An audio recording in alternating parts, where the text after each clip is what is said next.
Oke, kita mulai ya. Ini yang Ya, Pak. Oke.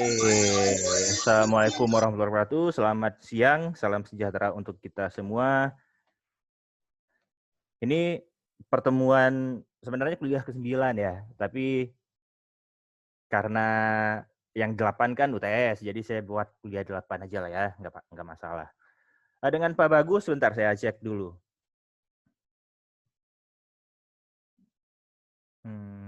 Saya cek dulu dengan Pak Bagus.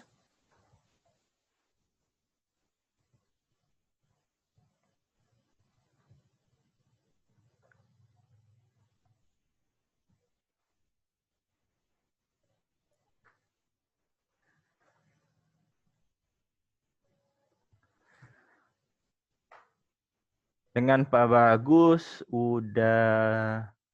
kayaknya udah semua dengan Pak Bagus. Ya udah kita ini review ya dari Pak Bagus. Kebanyakan sama gitu. Baik, kita coba share screen di mana ya.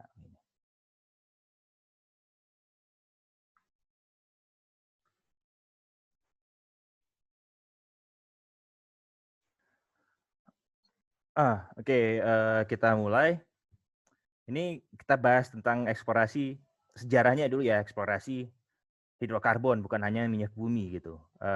Karena gas juga masuk di sini sebenarnya sama gitu. Geologi minyak bumi dan geologi tentang gas alam itu sama aja gitu. Nah, jadi sejarahnya gitu, sejarah eksplorasi hidrokarbon itu dari anti-clean hunting atau orang berburu anti-clean sampai ke konsep petroleum system atau sistem petroleum yang dipakai sampai sekarang. Kalian udah ini kan, udah tahu kan teori pembentukan minyak bumi, ada yang biogenik, ada yang abiogenik gitu. Yang biogenik kan katanya minyak bumi terbentuk dari sisa-sisa sisa-sisa makhluk hidup seperti plankton dan segala macam. Sedangkan yang abiogenik itu konsepnya ya minyak bumi nggak berasal dari makhluk hidup, tapi memang udah ada di alam gitu.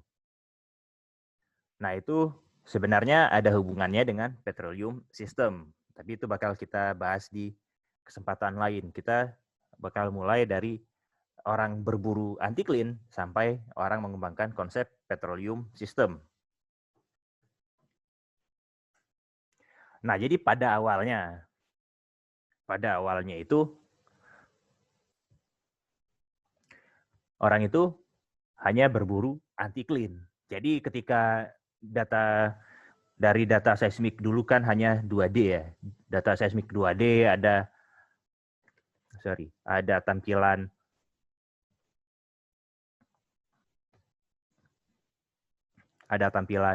anti clean seperti ini. Ya udah langsung dibor gitu. Langsung di drill istilahnya ya.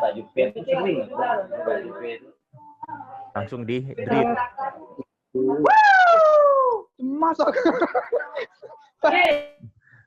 Langsung di drill seperti itu ya. Jadi pada awalnya orang mengeksplorasi atau mengeksploitasi minyak bumi seperti itu. Ketika tampilan seismik 2D-nya menunjukkan anti clean, ya udah langsung di drill. Pada awalnya sih bagus hasilnya, tapi lama-kelamaan ternyata tidak semua anti clean menghasilkan hidrokarbon. Jadi pertanyaan, kenapa ternyata bukan bentukan anti clean yang menyebabkan adanya hidrokarbon. Jadi pertanyaannya, jadi seperti apa sih cara eksplorasi hidrokarbon yang tepat gitu ya, bukan betul tapi tepat gitu.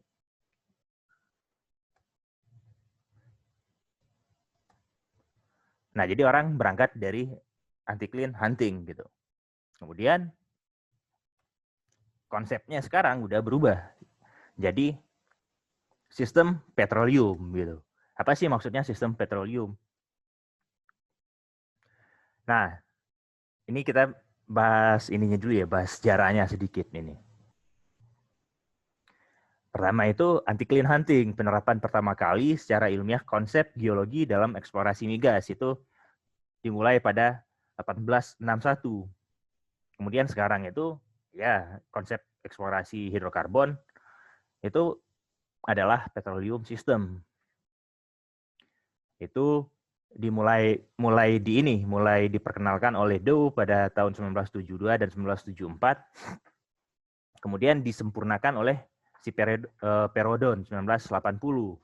Itu mulai dikenal istilah petroleum system atau bahasa Indonesia kan sistem dari petroleum.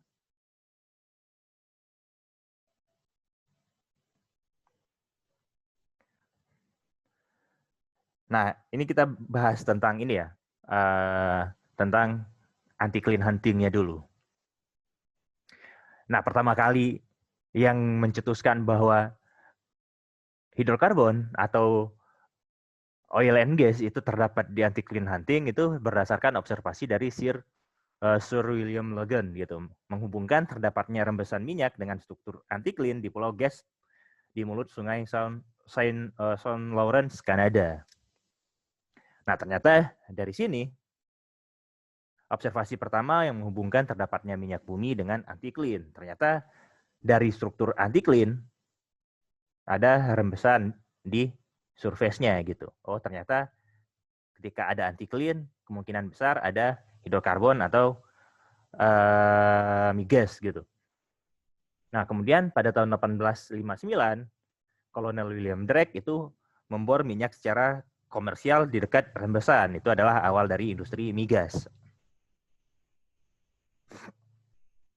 Nah, kemudian pada tahun 1860, Henry D. Rogers itu memperkenalkan atau mempropos suatu teori yang menyatakan bahwa akumulasi minyak yang ditemukan oleh William Drake ini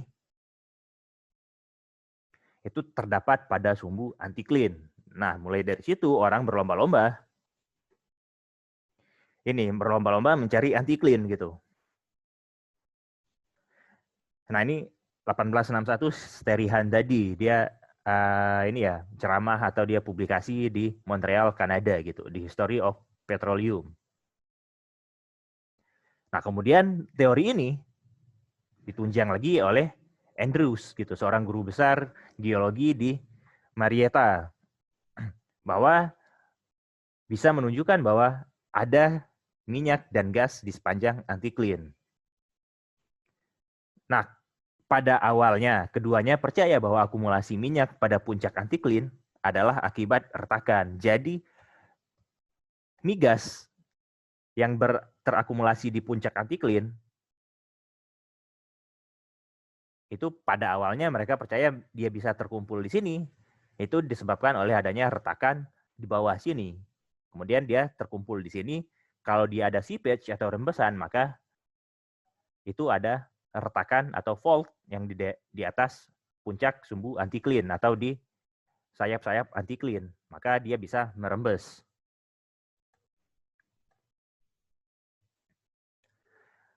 Nah, tapi pendapat yang anti-clean itu sedikit diperhatikan oleh perusahaan. Jadi perusahaan masih nggak percaya gitu. Nah, kemudian geologis I.C. White itu orang yang pertama kali mendemonstrasikan bahwa benar teori anti-clean itu. Bahwa memang kebanyakan itu hidrokarbon atau migas itu terdapat di anti-clean.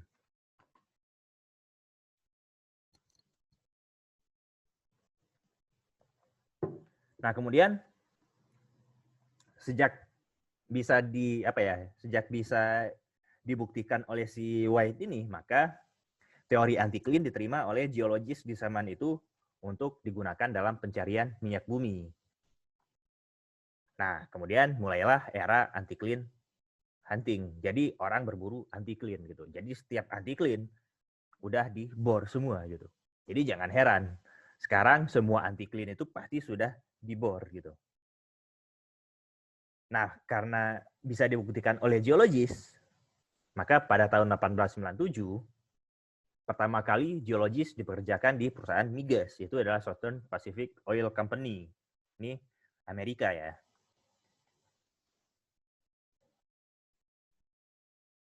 Nah, jadi sejarah geologis pertama kali dipekerjakan di perusahaan migas itu 1897.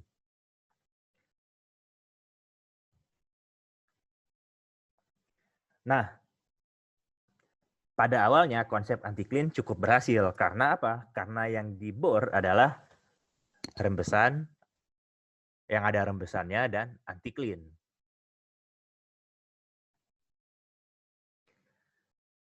Nah, lama-kelamaan kurang berhasil gitu. Kenapa? Karena anti-clean yang tidak ada rembesan atau seepage dibor juga.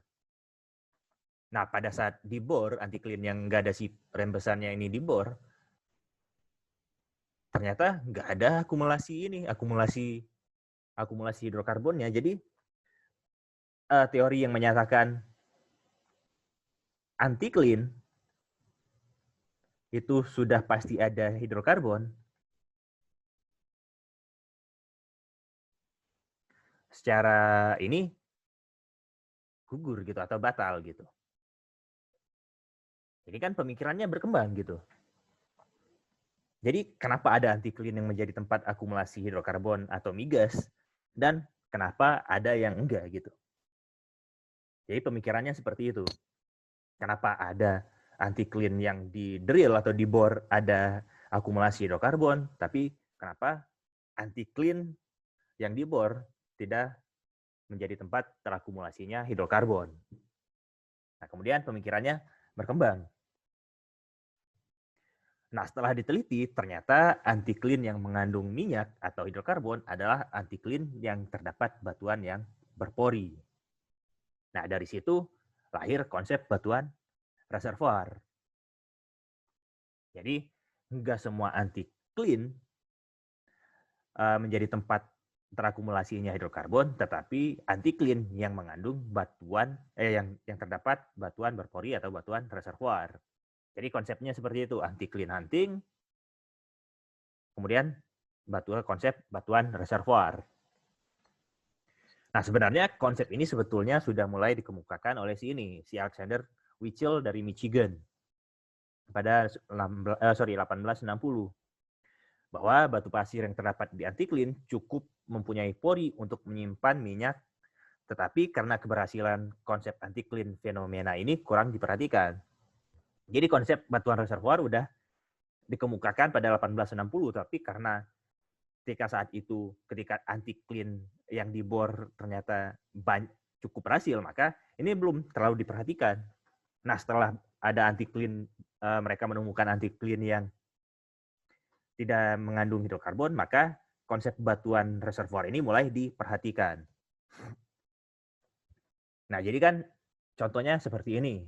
Misalkan kita punya jenis reservoirnya adalah sandstone atau batu pasir. Kalau misalkan dia punya porositas yang bagus, maka secara ininya kan dia punya banyak tempat, lot of space for petroleum. Misalkan yang warna biru ini adalah porositasnya. Makin banyak porinya, maka dia punya kemampuan untuk menyimpan hidrokarbon lebih besar. Nah, kemudian itu konsep lahirnya konsep batuan reservoir.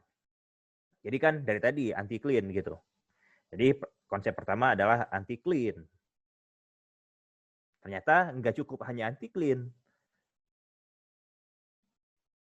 Di sini dikatakan hanya anti-clean yang mengandung batuan reservoir yang dapat mengandung minyak.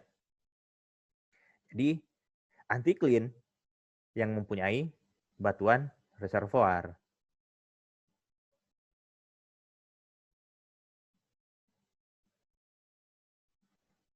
Nah, sini ya. Jadi sejarahnya pertama dari anti-clean, kemudian konsep batuan reservoir. Anti-clean yang mempunyai batuan reservoir.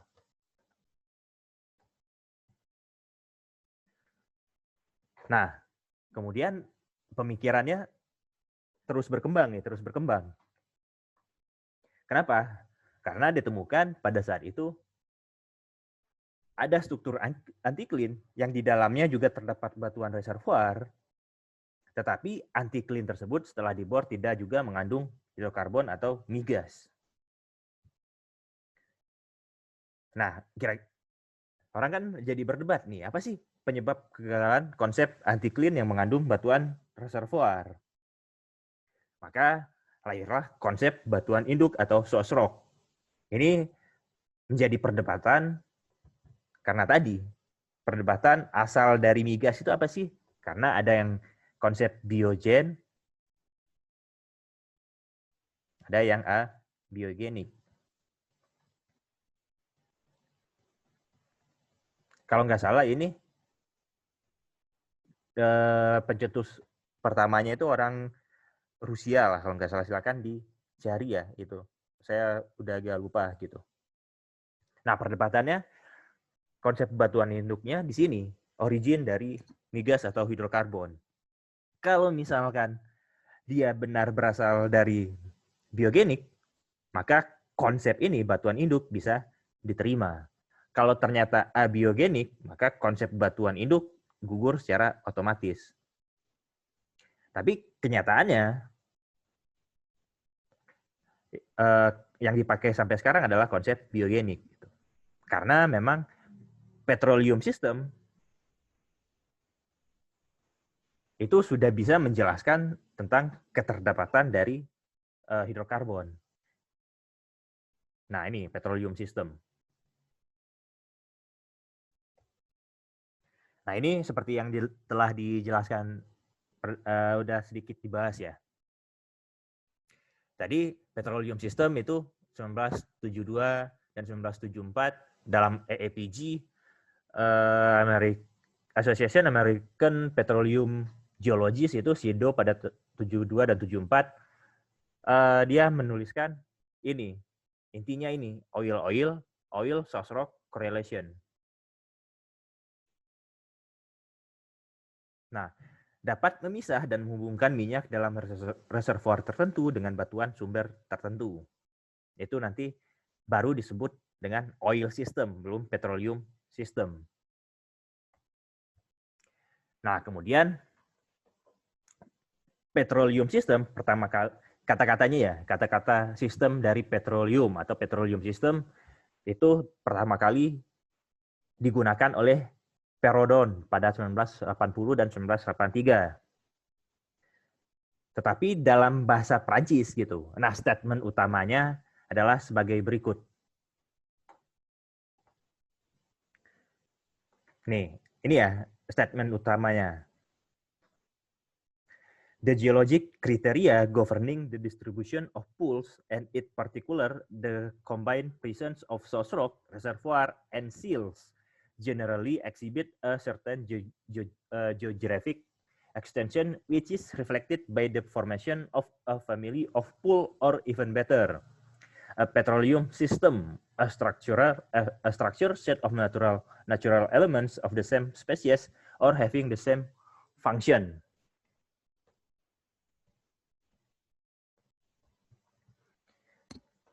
Nah, kira-kira gini ya, dalam bahasa Indonesia, kita coba bahasa Indonesia kan ya. Kriteria geologi dari sebuah distribusi kolam gitu ya, pools gitu. Kolam itu orang belum memperkenalkan konsep kitchen, jadi pools gitu, kolam gitu. Dan particular, and in particular, dan dalam keseluruhan kombinasi dari kehadiran source rock, reservoir, dan seal atau segelnya, itu generally exhibit a certain geographic extension which is reflected by the formation of a family of pool, or even better, a petroleum system. Jadi petroleum system itu adalah suatu set struktur yang alami yang dipunyai oleh sebuah tempat terakumulasinya hidrokarbon, bukan yang dipunyai, yang harus dipunyai gitu, yang harus dipunyai oleh tempat terakumulasinya hidrokarbon. Jadi dalam suatu eksplorasi hidrokarbon, di sini kata si Perrodon itu dia harus punya source rock, batuan induk, dia harus punya batuan reservoir, Dan dia harus punya seal atau segel supaya hidrokarbon bisa terakumulasi. Nah, kemudian ini pada tahun 1984, De Maison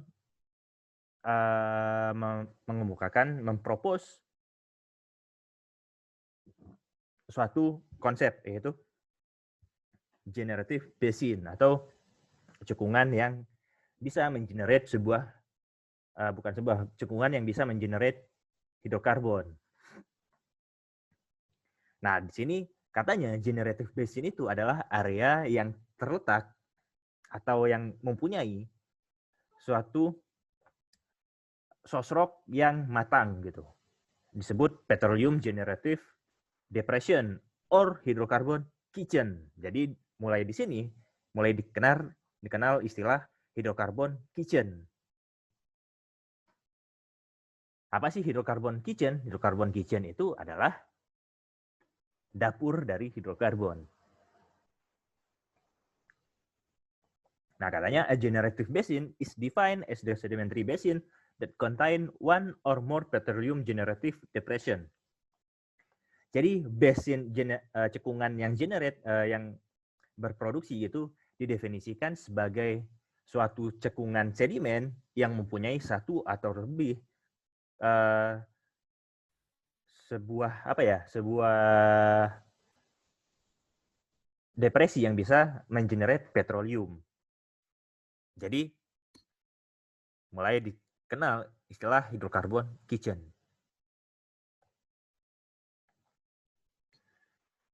Nah, kemudian dari hidrokarbon kitchen itu ada istilah hidrokarbon machine yang diperkenalkan oleh Meissner dan teman-temannya pada 1984. Katanya di sini, sequence which contain all of the elements involved in the process of hydrocarbon generation from source rock to consequent migration and accumulation constitute what may be termed natural geologic hydrocarbon machine. Jadi sequence yang di dalamnya terdapat proses dari pembentukan hidrokarbon dari batuan induk sampai dengan migrasi, sampai dengan akumulasi, itu disebut dengan hidrokarbon machine. Jadi ingat ya, ada yang di sini yang disebut adalah source rock, migrasi, dan akumulasi. Kalau migrasi jelas dia butuh batuan reservoir. Sedangkan akumulasi dia butuh seal, jadi hampir sama lah.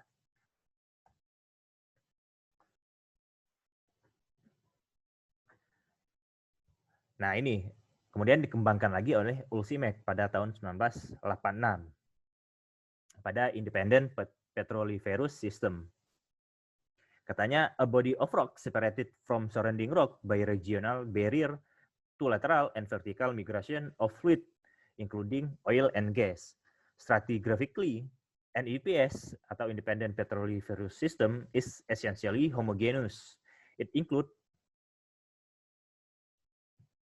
source rock, reservoir rock, dan trap dan regional seal. Jadi di sini udah diperkenalkan trap atau perangkap.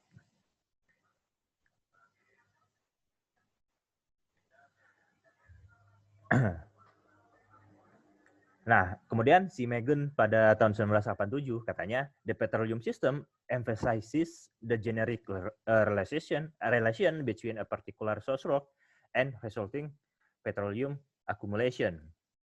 Jadi katanya sistem petroleum ini bisa digunakan untuk menarik suatu relasi genetik atau asal dari hidrokarbon dari source rock atau batuan induk hidrokarbon tadi dengan petroleum accumulation.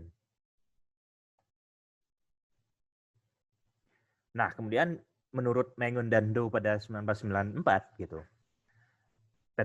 Definisi petroleum system adalah natural system that encompasses pot of active source rock and all related oil and gas, which includes all the geologic element and processes that are essential if a hydrocarbon accumulation is to exist. Jadi menurut si Doe ini, petroleum system itu adalah suatu sistem yang natural, yang mempunyai pot of source rock, jadi mempunyai oleh aktif source rock gitu. And all related oil and gas, dan semua oil dan minyak dan gas yang berelasi, termasuk elemen geologi dan prosesnya yang esensial, yang penting jika kita mau suatu akumulasi hidrokarbon itu ada gitu. Nah, jadi konsepnya seperti ini. Kalau saya dulu diajarkan, petroleum system itu kita anggap sebagai sebuah dapur. Produk akhir dari dapur apa kira-kira? Mana ya supaya yang enak? Coba, produk akhir dari dapur apa? Mana ya? Ini kan, misalkan konsepnya, sorry saya tambah aja ya.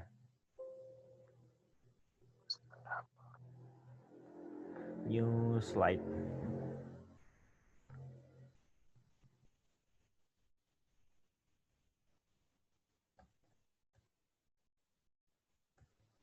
Misalkan produk akhir dari sebuah kitchen atau dapur itu adalah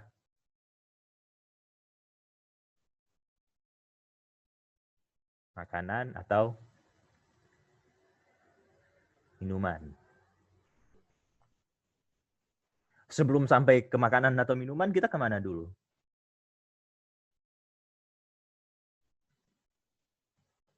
Mana ayo? Pengolahan. Kemana? Pengolahan, oke, pengolahan ya. Pengolahan itu kita anggap sebagai kita chef atau kokinya masak di dapur lah ya, kitchen gitu. Di dapur biasanya ada apa aja? Kompor. Kompor. Bumbu mentah. Kompor. Apa tadi, Cok? Yang bahan mentahnya, Pak. Bahan mentah.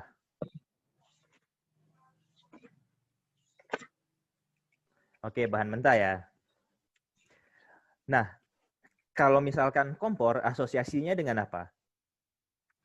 Kompor. Api. Api. Jadi gini, kalau kita ibaratkan ya, dapur. Di dapur ada kompor, dan kita butuh api kan untuk memasak. Kemudian ada bahan mentahnya. Di sini, bahan mentahnya itu ada di source rock.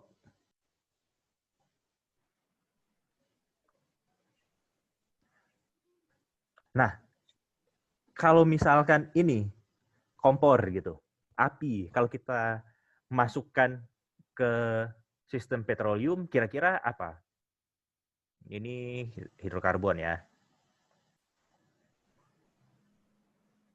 Arti supaya source rock ini ya kan, bahan mentahnya bisa matang, kita kan butuh kompor atau api nih. Kalau di sistem petroleum apa?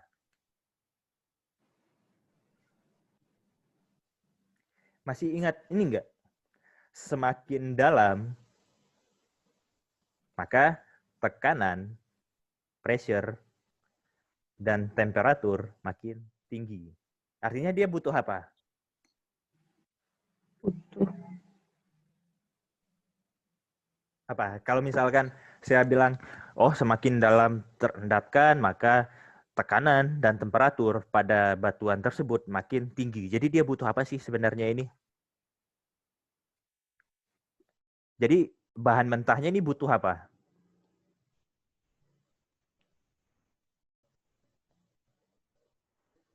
Source rock ya, gitu kan.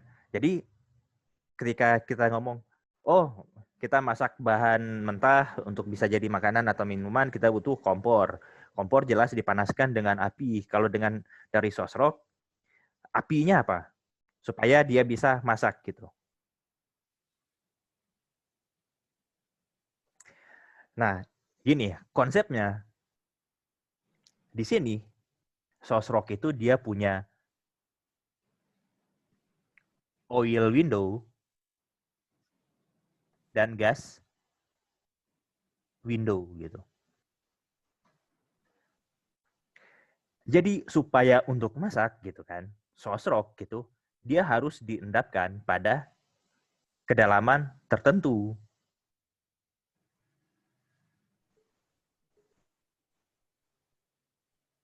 Ingat nggak yang tadi?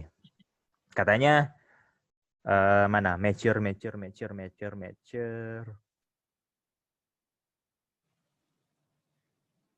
Nih, mature sosrok. Sosrok yang matang gitu ya. Mature itu kan matang, udah mature gitu, udah matang. Nah, jadi sosrok itu harus diendapkan di kedalaman tertentu supaya dia bisa mengenerate hidrokarbon. Jadi seperti itu, dia harus punya kriteria tertentu di kedalaman berapa dan temperatur berapa. Sorry, di tekanan berapa dan temperatur berapa, sosroknya berubah menjadi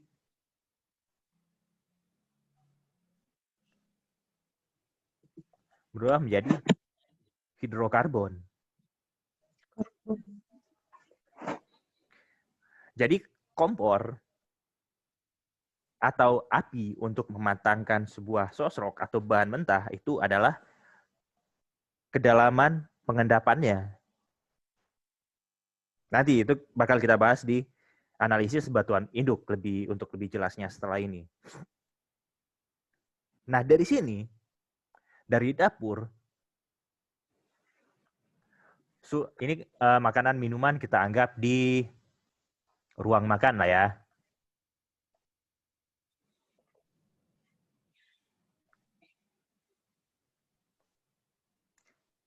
Supaya makanan yang udah disiapkan, udah matang di dapur, bisa sampai ke ruang makan, dia butuh apa? Butuh Apa coba? piring. Piring, oke. Berarti piring, ini ya ruang makan, piring. Yang membawanya. Betul. Piring ini tempat kita menyimpannya ya. Kemudian yang membawa gitu.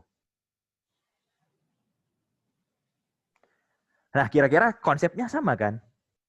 Dapur, sosrok, dia harus punya kompor atau api sehingga dia dalam tekanan dan temperatur tertentu sosroknya bisa menjadi hidrokarbon. Kemudian harus ada yang membawa. Itu adalah batuan reservoir. Kemudian bakal diakumulasikan di piring, ruang makan. Kemudian ini akumulasi hidrokarbon.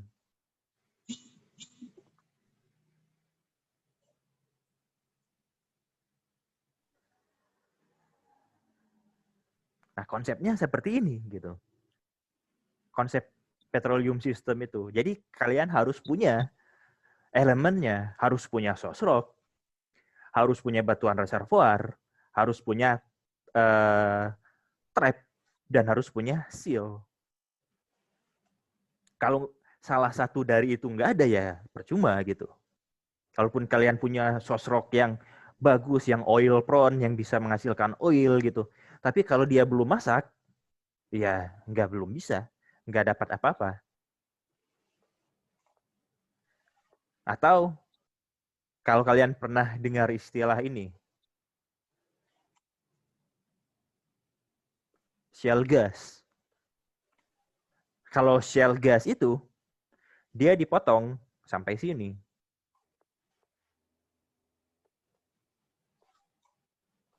Jadi makanannya masih di dapur atau masih di sosrok, dia belum sampai ke ruang makan, belum sempat bermigrasi. Tapi karena saking laparnya gitu kan, dan makanan di dapur ini banyak, maka yang diambil adalah makanan dari makanan dari dapurnya atau hidrokarbon yang belum bermigrasi. Nah, itu bakal kita bahas lebih lanjut nanti ya. Nah, kita masuk ke sini. Nih. Ini contohnya analogi dari penjelasan tadi. Ini adalah ilustrasi konsep petroleum system dari Deere dan Bohr gitu.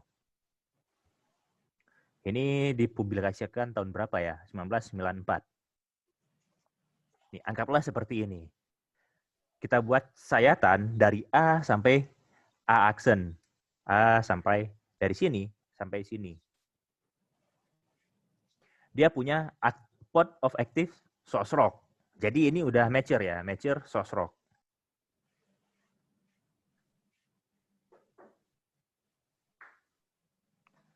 Dia ada akumulasi hidrokarbon di sini.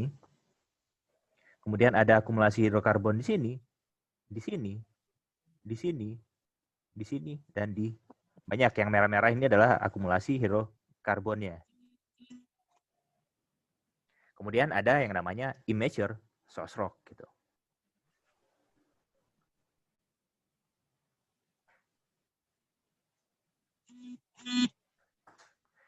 Nah, saya mau nanya, bedanya mature source rock dengan immature source rock, kira-kira menurut kalian apa? Kalau source rock yang matang dengan source rock yang belum matang, kira-kira bedanya apa sih?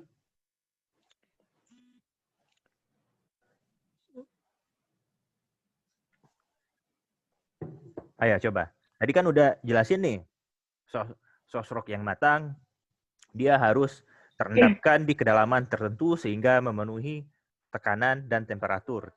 Kalau yang belum matang seperti apa?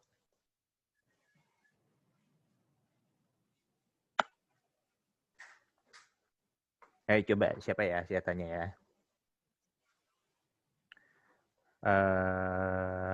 Stop share. Siapa ya? Ini coba si Priti, dia ketawa tuh. Bedanya apa? Tadi, maaf Pak, tadi yang itu boleh diulangin nggak Pak? Tadi itu Yang apa? yang penjelasan tadi itu, yang mana? dari dapur. Oh, oke. Jadi gini.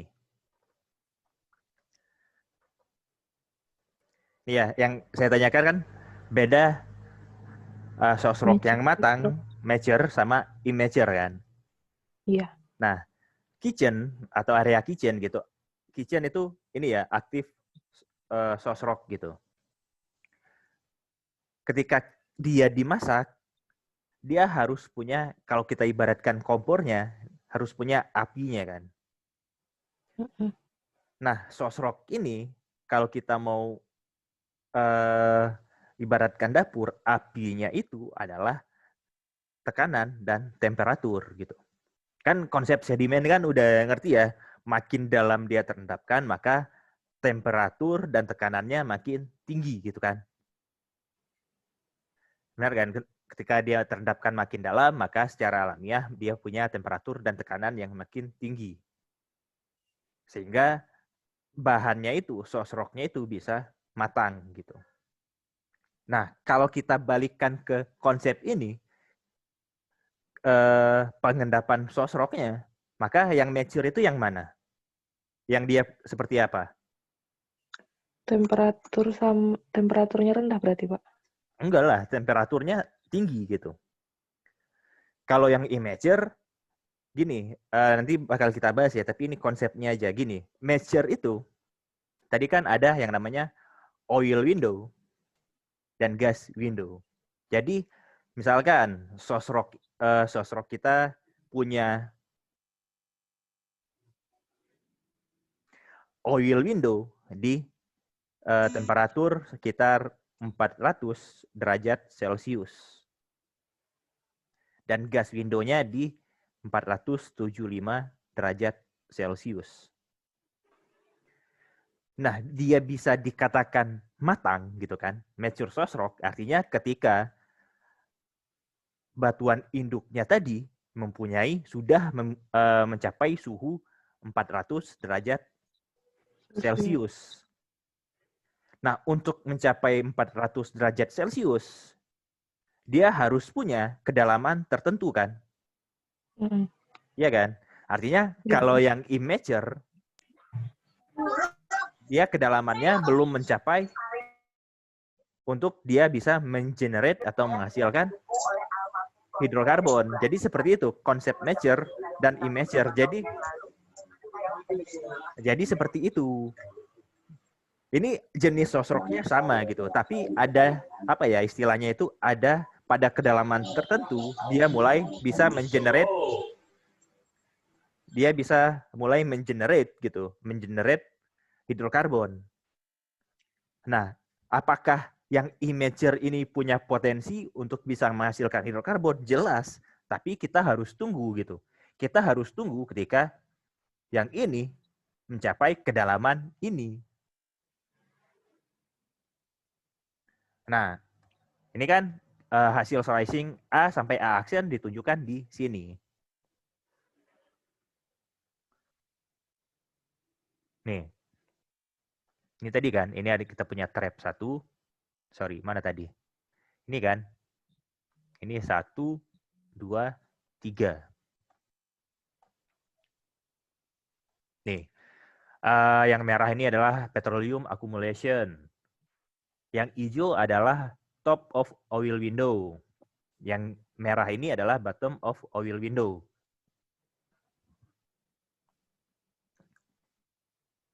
Ini location of burial history chart gitu. Nah, yang ini adalah overburden, ini overburden ya. Yang ini adalah seal atau segel. Yang kuning ini adalah reservoir. Yang hijau ini adalah source rock. Yang ini adalah underburden gitu. Nah, di sini udah dikasih tahu nih. Top of oil window. Bottom of oil window. Jadi yang source rock yang bisa menghasilkan hidrokarbon itu dari kedalaman ini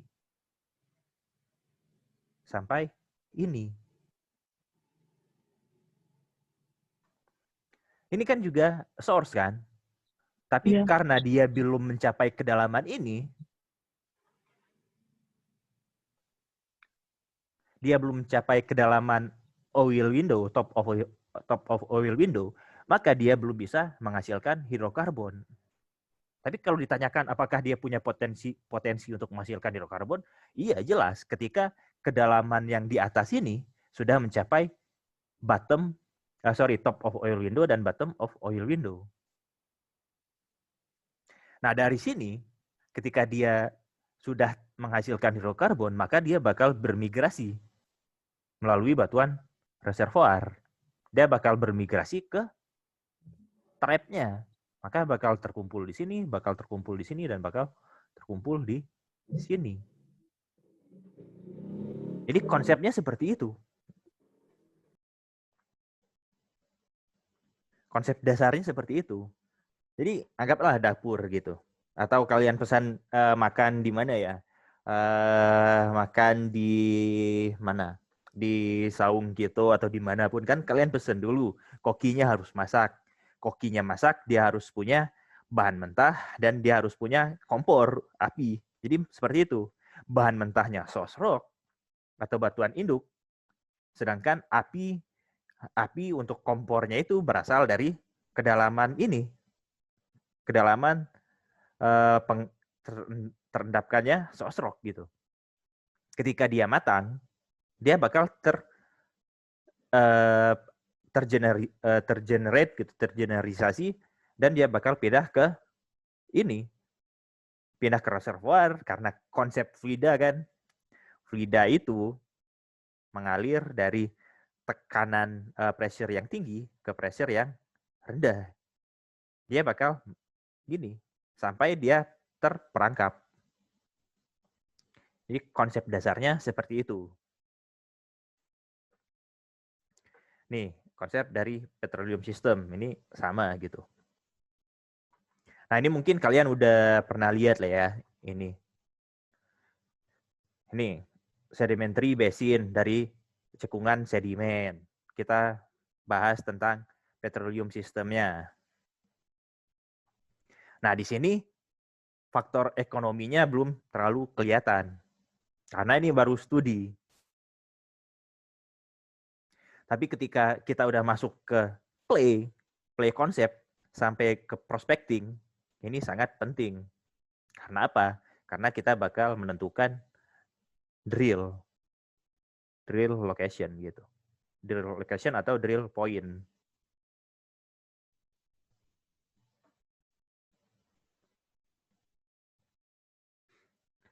Nah, ini seperti tadi kan, ini elemen apa yang harus dipunya oleh suatu petroleum system. Pertama, source rock, migration rock, rute migrasi, kemudian reservoir rock, seal rock, dan trap. Prosesnya apa? Generasi atau pematangan source rock tadi yang di kompor dan api. Kemudian migrasi.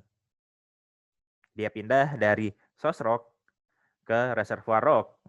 Kemudian dari reservoir rock, dia bakal terakumulasi dengan syarat dia punya seal. Kemudian bakal disimpan, preserve di trapnya ini. Nah, ini yang penting ya, elemen dan prosesnya. Prosesnya apa? Elemennya yang seperti tadi. Elemennya harus punya source rock, harus punya reservoir, harus punya seal, dan harus punya trap. Sedangkan prosesnya generasi atau pematangan, migrasi, akumulasi, dan preserve gitu. Nah, secara garis besarnya generatif. Generatif ini adalah proses masaknya atau proses matangnya hidrokarbon dari source rock. Migrasi ini reservoir rock gitu. Yang ini di source rock. Kemudian ada perangkapnya gitu.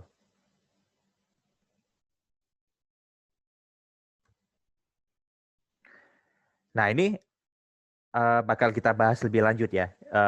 Untuk source rock kita punya kekayaan itu total organic content, kemudian tipe kerogennya, tipe 1, tipe 2, dan tipe 3 ini nanti lebih ke produknya apa. Kalau tipe 1 biasanya oil, ini oil and gas.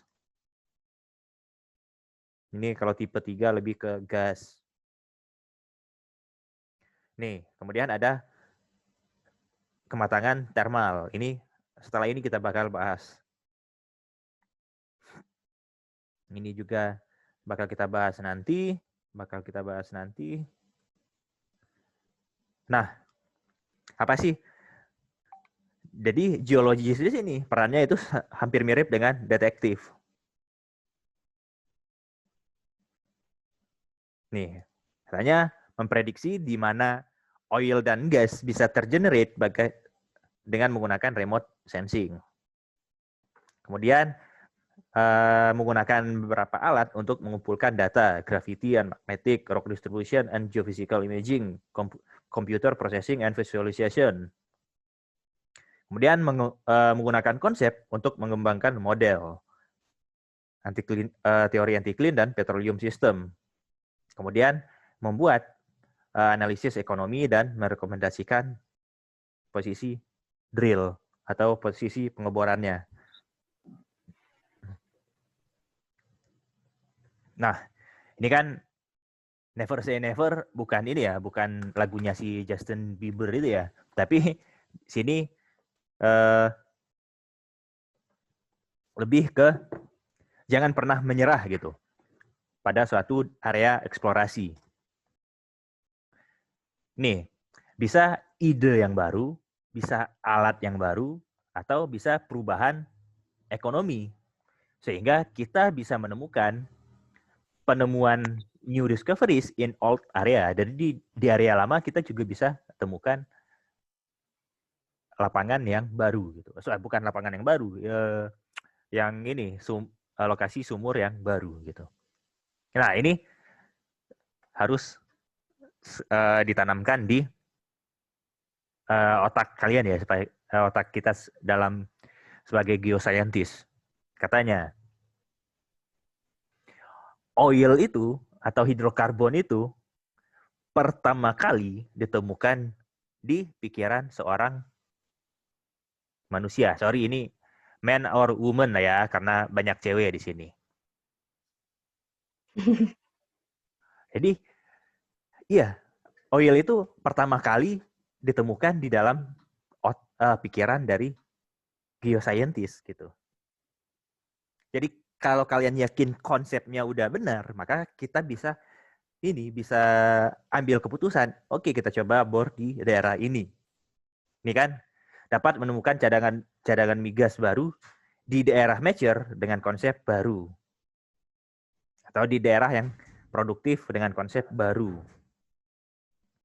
Atau di daerah frontier atau daerah pertama dengan konsep lama. Atau di daerah pertama kali dengan konsep yang baru. Udah itu sekilas tentang sistem petroleum. Nah, kita break sebentar ya. Soalnya bakal masuk di ini.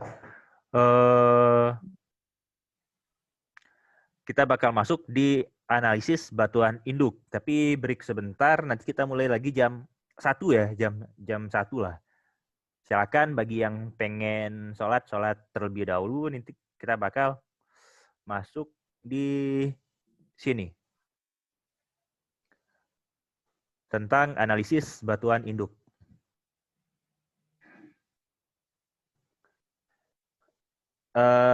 Sebentar. Saya stop share dulu. Mana ya? More. Pause recording. Saya pause dulu ya recordingnya.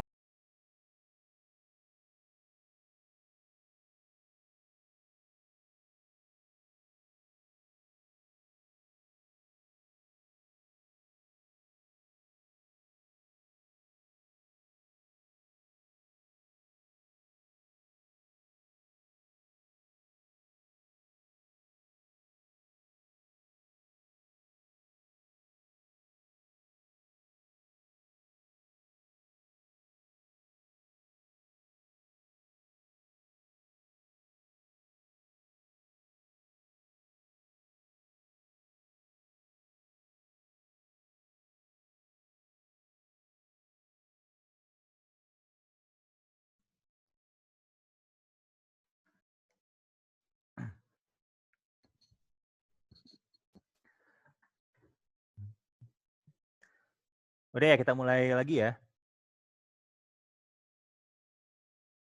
Iya, Pak. Oke.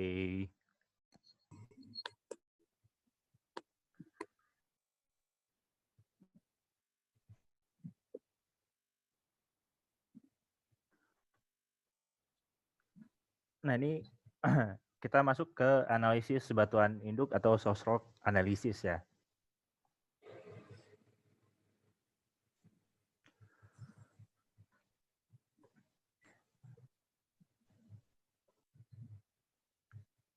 Nah, di sini yang cowok-cowok ini udah pernah nyoba ngelamar ceweknya enggak? Belum siap, Pak. Belum siap, Pak. Jadi ini pertanyaan tentang batuan induk ini kira-kira ya. Kira-kira ini contoh pertanyaan yang akan diajukan oleh calon mertua nanti gitu. Yang pertama, kekayaanmu berapa gitu kan? Udah kaya belum gitu. Jadi kekayaan itu material organik gitu. Material organiknya apa gitu. Nah, yang kedua udah punya rumah tipe berapa gitu. Atau tipe source rock-nya tipe 1, tipe 2, tipe 3 atau tipe 4. Nah, yang ketiga, udah matang belum source rock-nya? Seperti yang kita ini bahas tadi, udah mature atau masih immature gitu. Yang keempat, apakah hidrokarbon sudah terekspulsi dari source rock tersebut? Jadi pertanyaan dasar tentang batuan induk atau source rock yaitu ya ini. Pertama, kekayaan.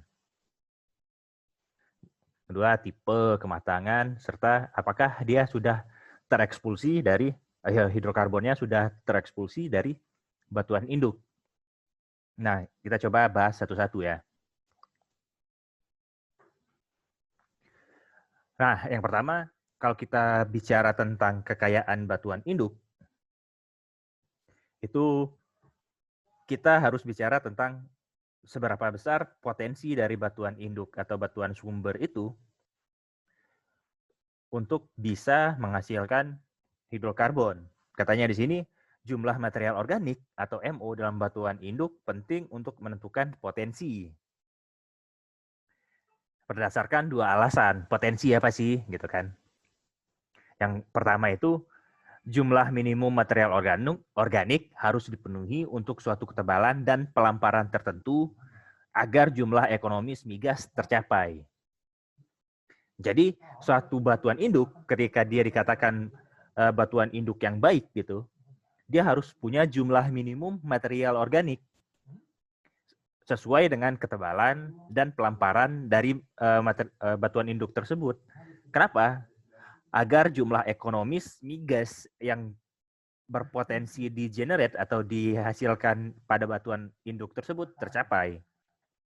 Yang jadi pertanyaannya kan, berapa gitu jumlah material organik yang ada dalam batuan induk yang nanti supaya kita yakin nih, oh ini punya potensi yang bagus untuk batuan induk. Nah, untuk menjawab pertanyaan berapa itu, ada beberapa pendapat ya, pernyataan gitu. Kalau menurut si Wepels 1985, TOC atau total organic content dalam batuan induk itu, pertama, dia itu di bawah 0,5%. Itu negligible source capacity, artinya ya kurang lah. Jadi nggak terlalu bagus gitu. Yang kedua 0,5 sampai 1% katanya possibility of slight source capacity. Jadi kecil gitu. Kemudian 1 sampai 2% itu ya sedang lah, kurang enggak, bagus enggak, modest gitu. Modest source capacity. Nah, yang dicari oleh Wepels itu di atas 2%. Katanya possibility of good to excellent source capacity. Jadi ya bagus sampai excellent, mantap lah batuan induknya itu. Nah, kalau menurut si Peters 86 itu dia kuantitas. Artinya VOC total organic content dibandingkan dengan berat gitu. Berat batuan induk dalam ketebalan dan pelamparan tertentu. Ini hampir sama dengan si Wepels tadi, tapi ini adalah kuantitasnya. Pertama katanya yang agak kurang gitu, agak kurang lah ya, agak kurang bagus itu 0,5%.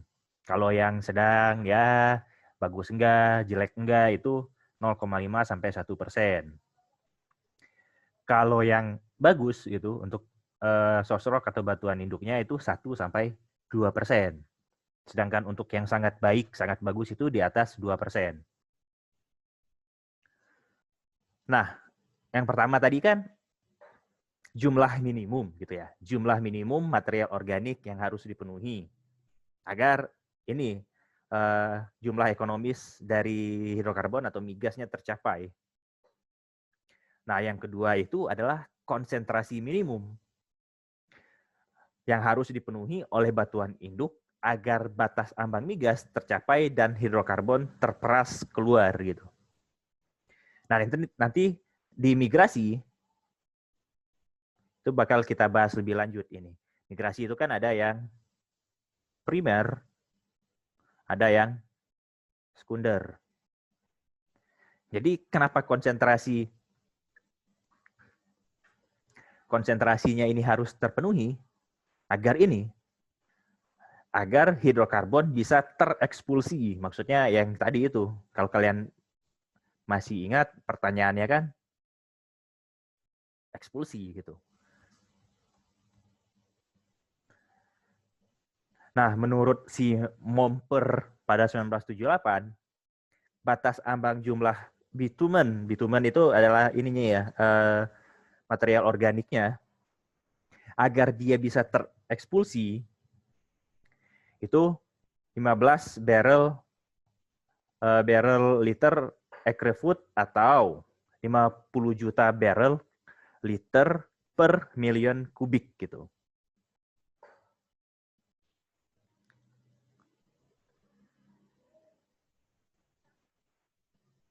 Nah, kata si Wepel itu ya, an important implication of the microfracturing model is that expulsion cannot take place until the shear strength of the source rock has been exceeded. Based on empirical evidence, Momper 1978 gitu suggested that in most cases no microfracturing or expulsion could occur until a threshold amount of bitumen had been generated in the source rock. He proposed that the threshold value was about 50 barrel of bitumen per acre foot of source rock, equivalent to 50 million barrel per cubic mile for those of us who have trouble with acre feet. Although the exact threshold value must vary considerably as a function of rock lithology and other factors, Momper's value has been widely accepted as reasonable average. Jadi gini, dalam bahasa seberangnya gini. Salah satu implikasi penting ya dari model microfracture gitu adalah ekspulsi hidrokarbon atau migas itu tidak bisa terjadi sampai dengan kekuatan geser dari batuan itu dilampaui.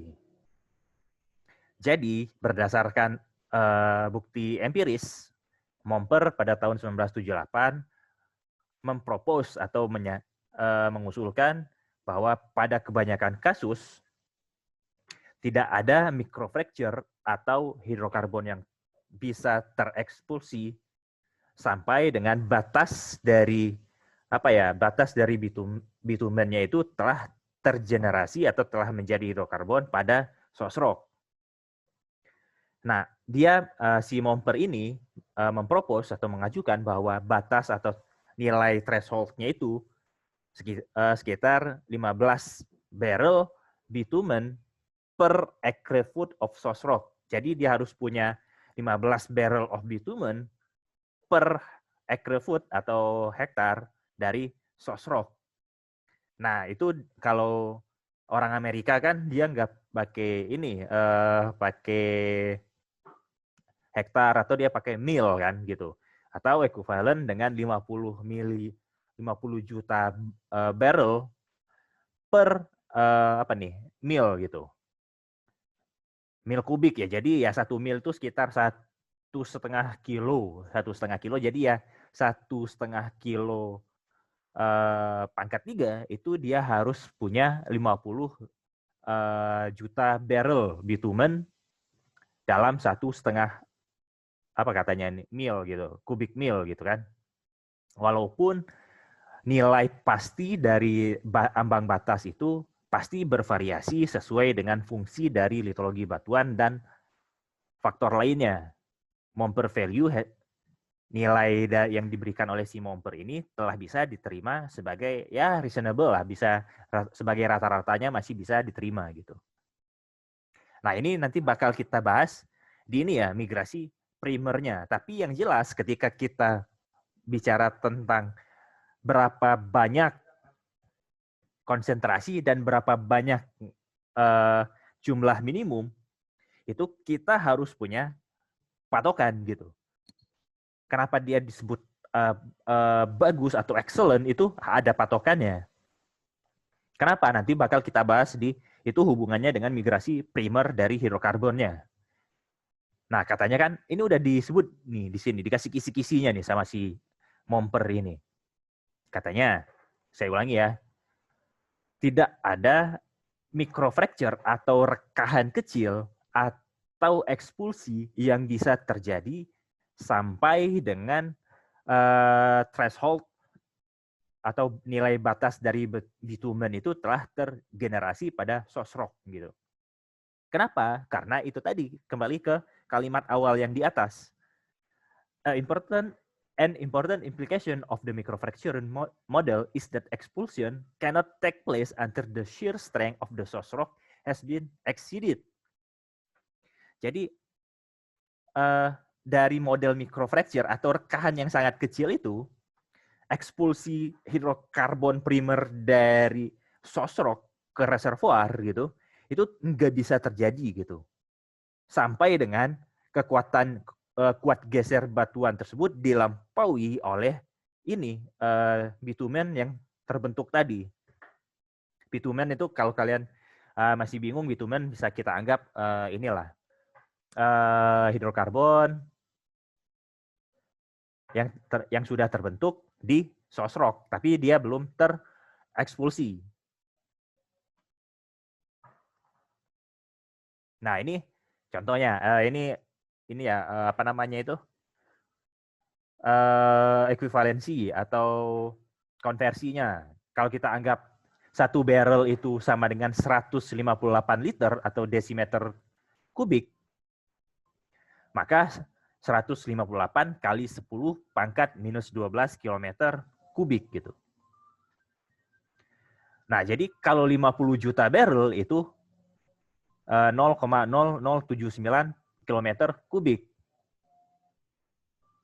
Nah, satu mil ini kan 1 mil tadi yang 1 mil kubik itu sama dengan 1,6 ya, 1,6 km kubik gitu. Jadi sama dengan 4,096 km kubik gitu. Jadi 50 juta barrel per mil kubik itu sama dengan 0,079 dibagi yang ini dibagi dengan ini. Jadi hasilnya itu 0,2%. Makanya ini tadi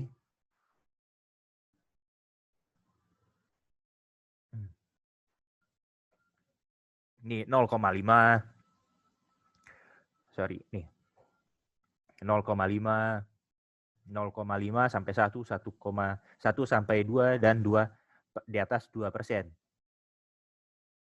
Makanya disebut di sini dia bisa terekspulsi ketika itu material organik atau bitumen itu 0,2%. Dia baru bisa terekspulsi. Makanya yang di sini dia ambil batasnya itu pembagiannya poor, fair, good, very good. Dan yang si Wapol sini dia ambil di atas 0,2. Jadi dimulai dari 0,5. Nah, ini nanti silakan dibaca ya untuk tipe material organik. Saya rasa untuk udah dijelaskan juga sama Pak Bagus.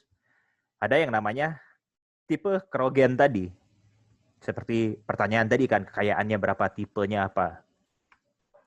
Nah, tipe ini nanti akan menentukan produknya apa.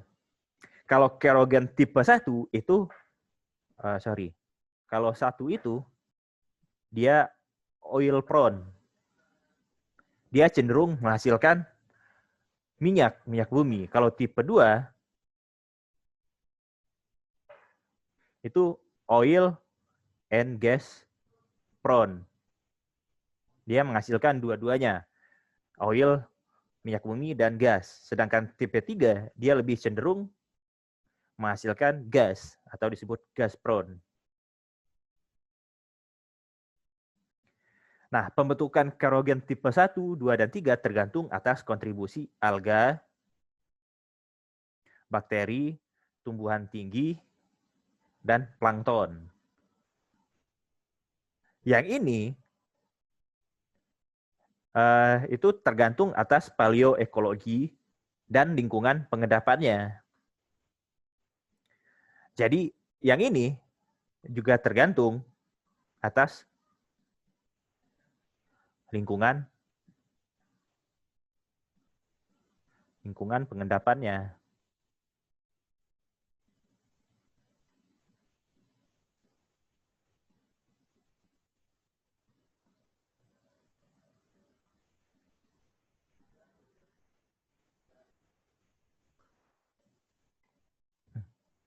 Oke, ini untuk tipe ya, nanti bisa dibaca lah. Itu udah ada ketentuannya lah, di mana tipenya.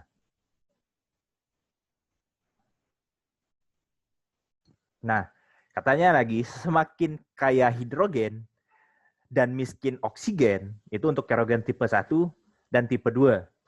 Semakin besar potensi pembentukan minyaknya.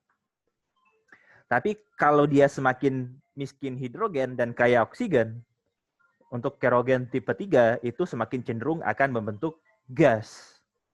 Ini silakan dibaca nanti. Nah, kemurnian tipe kerogen dipengaruhi oleh tadi, paleoekologinya seperti apa. Paleoekologi. Kemudian lingkungan pengendapannya seperti apa. Kemudian ada mekanisme transportasinya.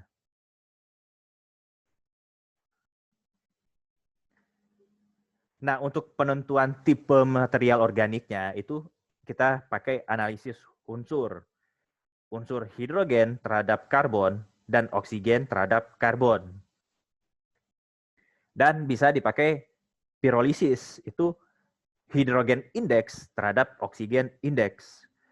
Untuk menentukan hidrogen indeks dan oksigen indeks, itu kita pakai alat yang namanya rock eval. Ini bentuk alatnya.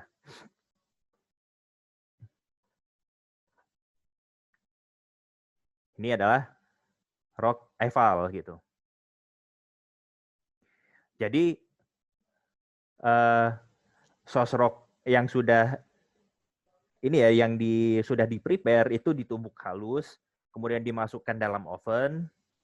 Nanti akan dicatat nih di sini. Ini ininya ya, contoh alatnya. Nah, ini contohnya.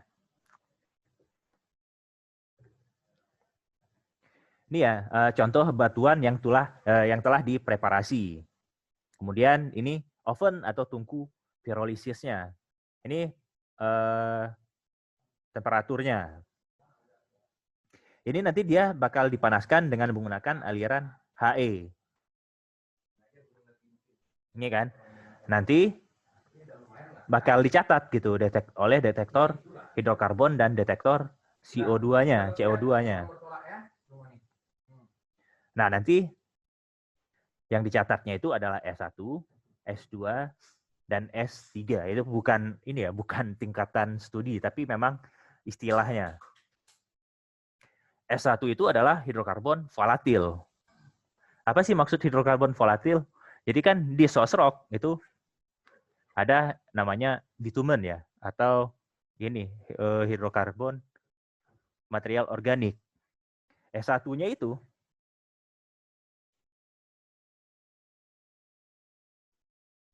ini ya, S1-nya itu adalah hidrokarbon yang udah ada pada source rock gitu.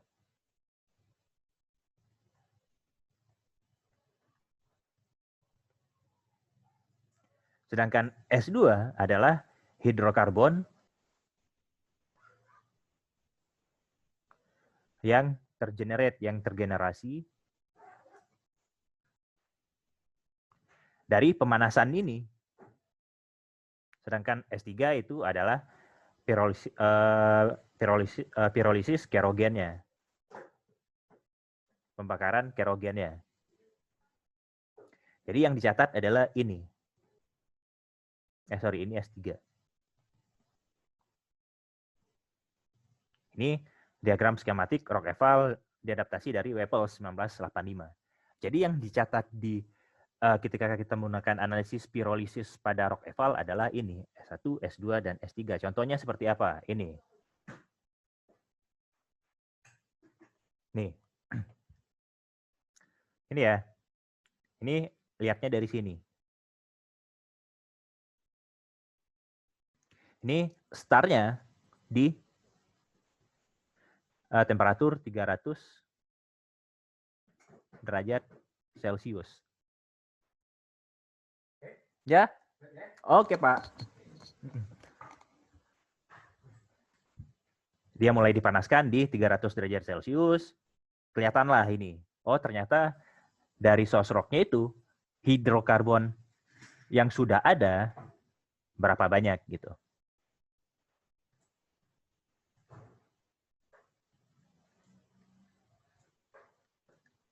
Satunya. Terus di-generate lagi, suhunya ditambah gitu kan.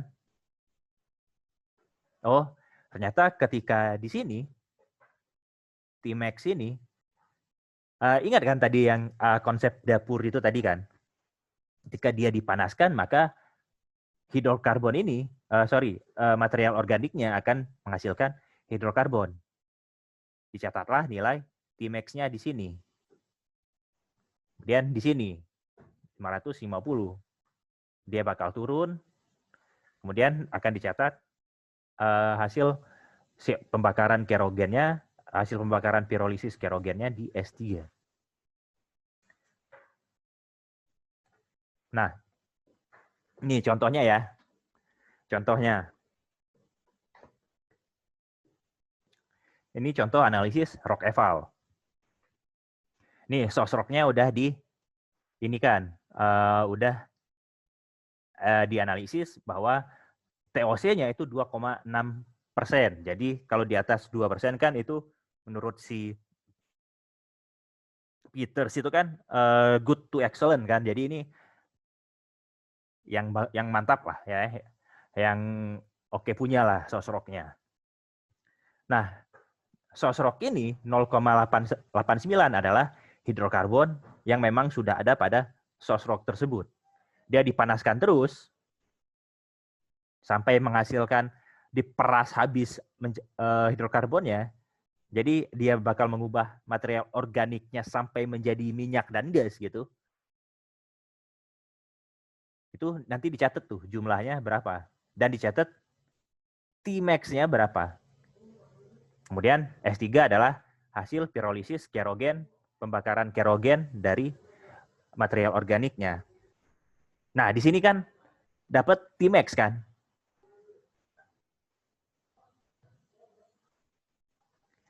Nah, kira-kira Tmax ini kita pakai untuk apa? Ayo, Tmax ini kalau kita hubungkan dengan konsep maturitas source rock-nya tadi, kira-kira untuk apa? Ayo.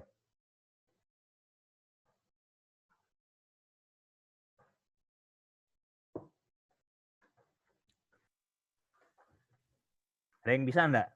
Kalau ada yang betul, saya kasih ini nih. Bentar ya.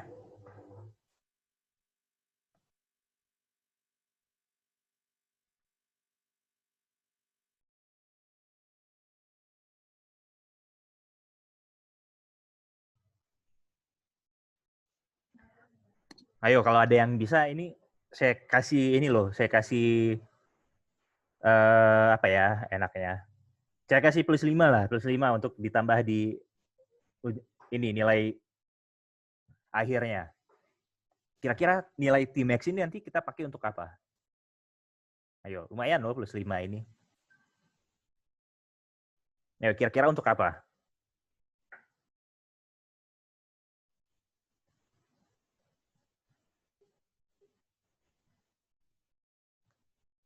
Ada yang mau nyoba jawab enggak? Lumayan loh. Coba, siapa? Bentar, saya lihat. Coba, siapa ya? Ada enggak? Ada yang mau jawab enggak? Ya lumayan. Kalau nyerepet dikit kan bisa +2 atau +3 gitu. Ada enggak? Pak. Yo. Pak. Iya. Mau coba jawab, Pak? Boleh. Tmax itu digunakan untuk melepaskan hidrokarbon dari proses kerogen tadi, Pak. Jadi Kira-kira untuk nentukan apa sih itu, Salmi? Tahu nilai Tmax-nya itu untuk menentukan apa sih sebenarnya? Ya, untuk kan ketika Tmax itu kan kita hidrokarbonnya udah jadi itu, udah mateng, udah keluar. Nah, kira-kira untuk menentukan apa tuh?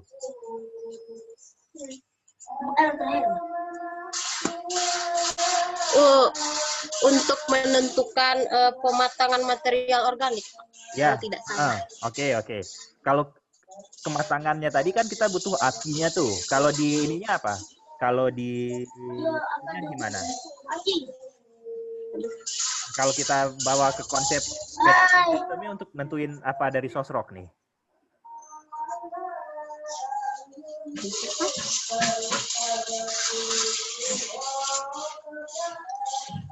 Yaudah nanti Salmi ingetin saya ya, nanti biar saya tambahin kalau Salmi salah. Saya tambah, sorry. Oke, silakan Fedri, jawab aja sih nggak apa-apa. Coba.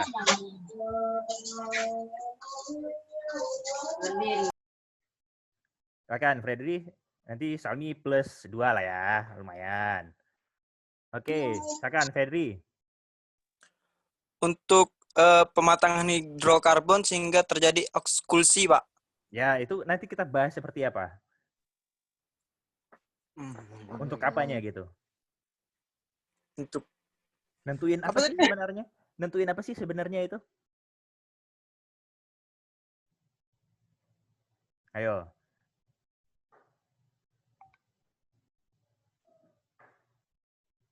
Udah ya, nanti Salmi sama si Fedri ingatkan saya nambahin plus 2 di nilai akhirnya ya. Jadi gini, kalian pernah dengar istilah ini enggak? Gradien thermal. Pernah, Pak. Nah, gradien thermal ini apa?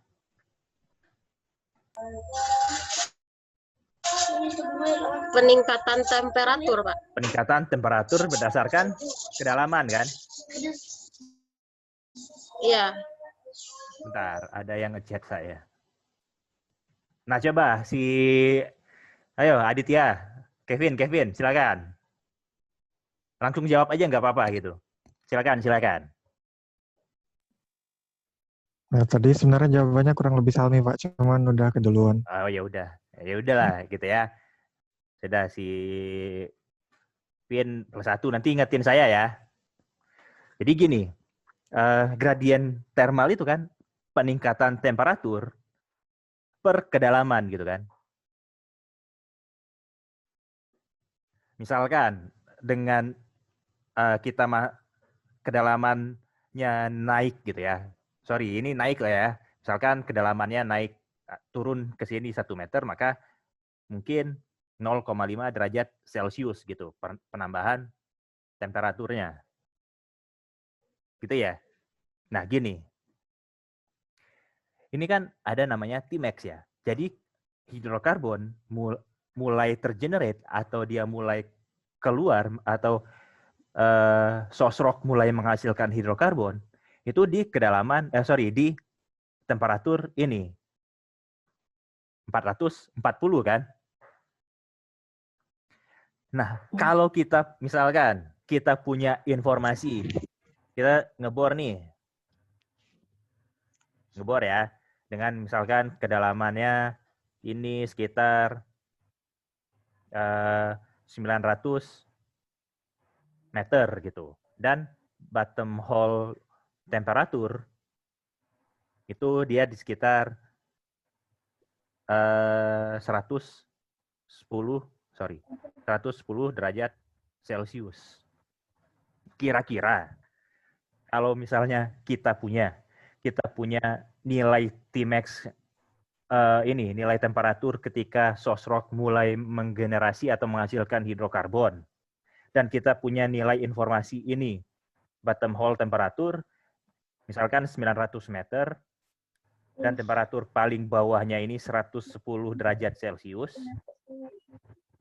Bisa enggak kita cari kalau kita mau cari source rock yang kita analisis ini, kita mau cari yang mature, bisa nggak kita tentukan kedalamannya kira-kira? Bisa, Pak. Bisa, Pak. Nah, itu gunanya kita pakai T-Max ini. Jadi, kita bakal bisa nentukan mana sih daerah aktif kitchen-nya tadi. Misalkan kalau kita balik, kita balik ke sinilah. Stop share screen, kuliah 8.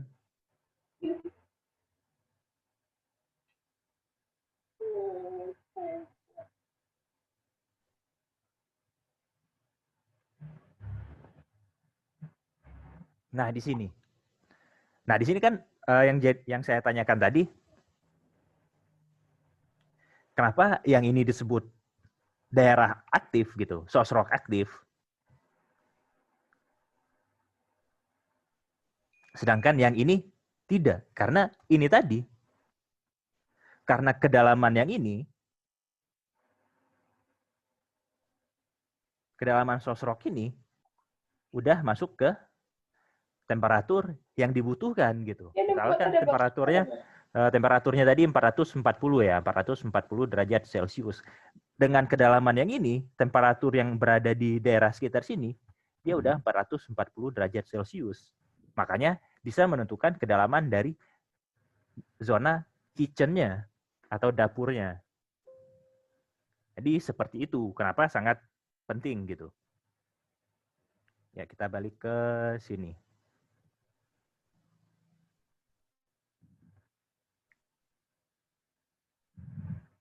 Jadi udah jelas ya, nanti kalau saya kasih, biasanya di UAS-nya itu saya coba suruh cari itu, daerah kitchen-nya di mana gitu.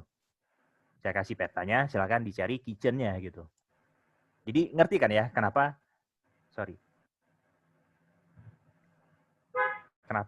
T-Max-nya kita butuhkan untuk mencari zona kitchen gitu.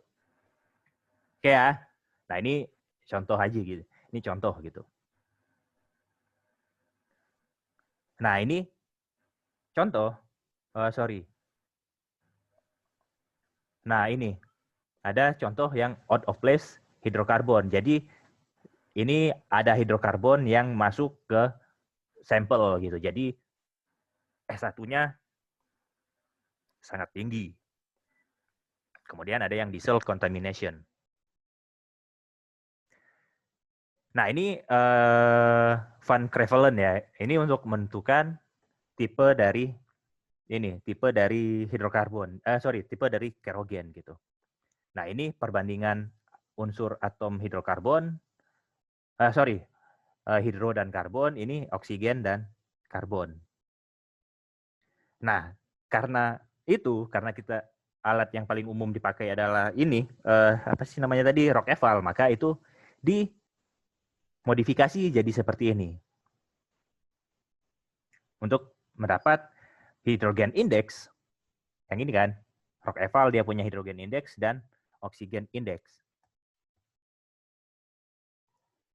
Jadi, indeks oksigen itu adalah S3 per TOC dikali 100.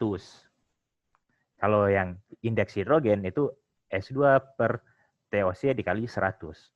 Nanti hasil dari analisisnya bakal diplot di sekitar diagram ini. Contohnya seperti apa? Ini adalah hasil analisis ya, analisis dari beberapa sampel gitu. Ini ada ini nih. Yang bintang ini Grand River Shale. Ini adalah semuanya ini ya. Semuanya ini adalah source rock.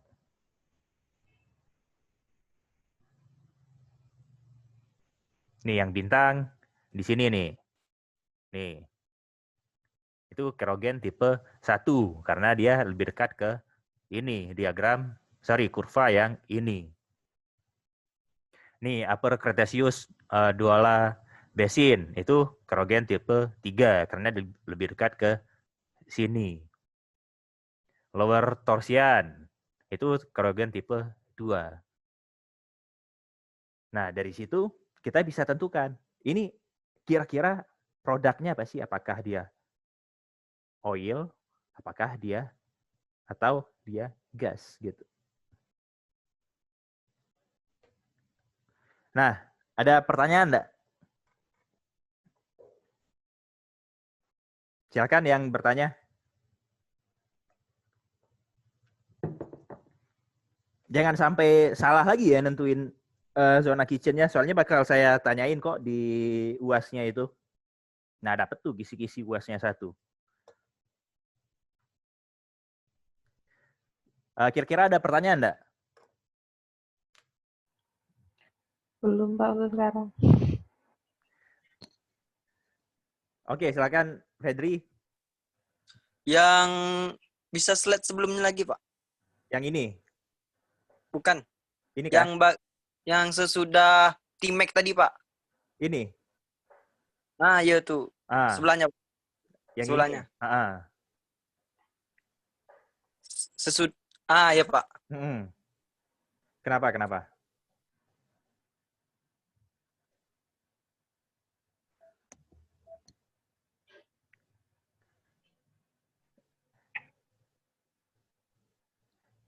Ini sebenarnya ini untuk memperlihatkan contohnya aja sih. Jangan sampai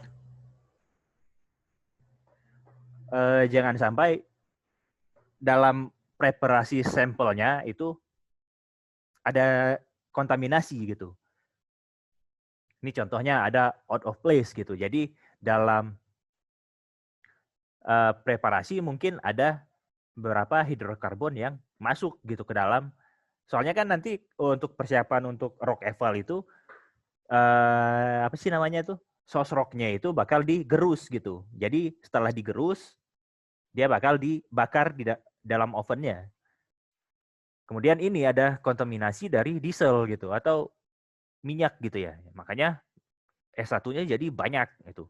Ternyata ya kenapa ini jadi sangat banyak ya karena ada kontaminasi dari bahan diesel. Sedangkan yang ini out of place hidrokarbon, juga ada kontaminasi dari hidrokarbon yang seharusnya tidak ada di sini. Makanya preparasinya sangat penting dan juga nggak murah gitu untuk analisis pirolisis ini. Pokoknya baik, Pak. Pokoknya yang di sini intinya dengan analisis pirolisis ini kita bisa memperkirakan T-Max ini nanti implifikasinya itu ke kedalaman kitchen gitu. Kedalaman aktif kitchen gitu.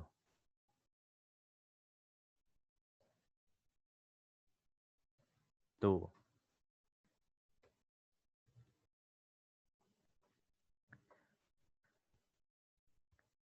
Ada pertanyaan lainnya enggak?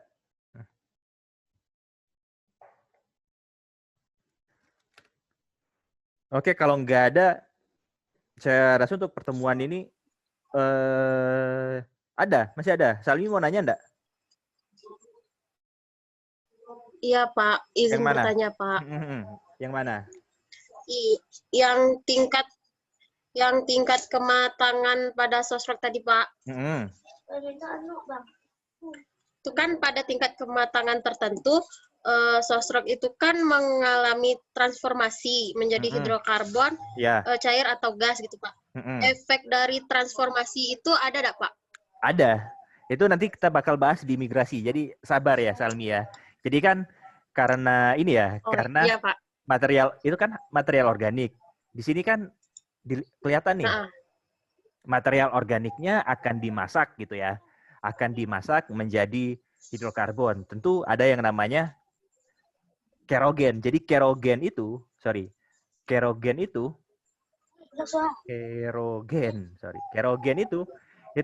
material organik yang udah mati karena tergenerasi menjadi hidrokarbon. Nah, itu bakal kita bahas nanti di efeknya itu nanti di migrasinya. Sabar ya, kita masuk migrasi di pertemuan berikutnya nih. Migrasi. Iya, Pak. Ya, nanti biar lebih enak supaya nggak loncat-loncat. Iya, Pak. Oke. Oke, kalau nggak ada, ini bakal saya upload di YouTube. Silakan juga materinya, silakan di download, diunduh di ini ya, e-learningnya. Oh ya, kalau bisa hari Sabtu kita juga kuliah ya. Soalnya juga saya rencananya bakal ngambil cuti dari tanggal 16 gitu sampai awal Desember supaya bisa bisa tuntas setelah UTS, sebelum UAS masih ada satu pertemuan lagi gitu. Ya nanti coba kita diskusikan di grup kapan bisanya, Jumat atau Sabtu nggak masalah sih.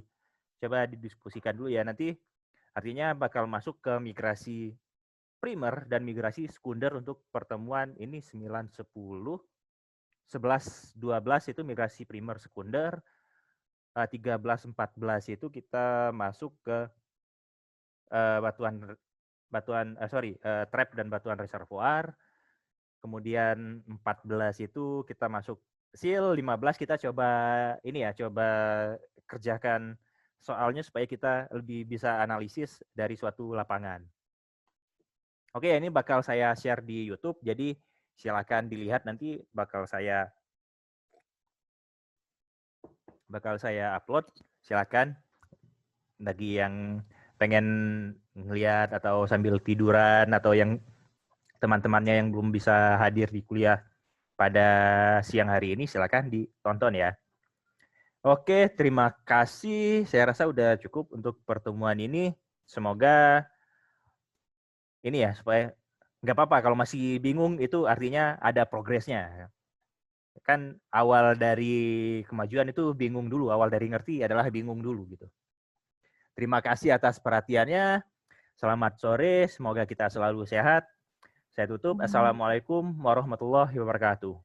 Waalaikumsalam warahmatullahi wabarakatuh. Terima kasih, Pak. Saya live ya. Thank you. Ya, Pak. Terima kasih, Pak. Pak. Baik, Pak.